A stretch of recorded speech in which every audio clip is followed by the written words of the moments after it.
love the brightness of these fish cakes. They're just so vibrant. I'm using Chiles, which just adds a kick. I've got chopped fresh herbs, and then I also have grated lime zest. And then the whole thing is just very alive, very fresh tasting, and very different from the usual fish cake. I have some hake right here, and I'm gonna add a little bit of browned caramelized flavor. What I'm looking for here is just to get the garlic a little bit browned. And now I'm gonna add my fish. If your fish is not fitting, fold the fin part over. A little bit of vermouth or white wine, a little water. Cook it until it's just tender enough to flake. See how nicely this just comes right out of the pan? It's just breaking into large flakes.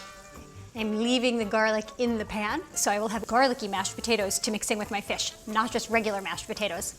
Just add flavor at every point.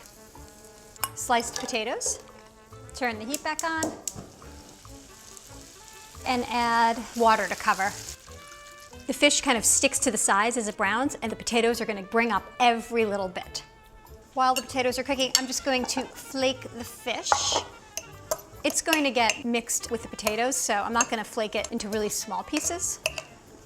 Now you just drain these and add them to the fish. You don't have to worry about getting the potatoes ultra smooth, but you do want to find those little garlics and really get them. And this goes into the fish. Now I'm going to add a bunch of stuff.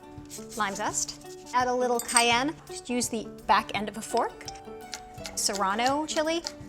I like to use both the white and the green part of the scallion. I'm going to chop my basil and my cilantro all together. Might as well.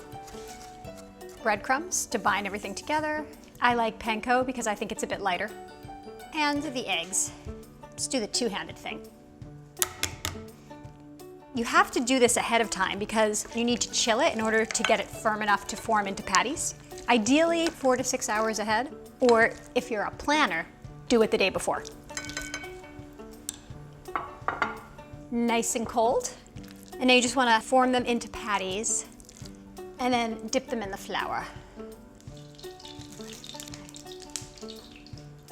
You could serve these as they are, but I like tartar sauce because I love mayonnaise. And I'm gonna use pretty much anything pungent and citrusy. You could use preserved lemon, you could use lime pickle, and if you don't have either one, you could also just take this mayonnaise and dollop it right on the top. That's delicious too.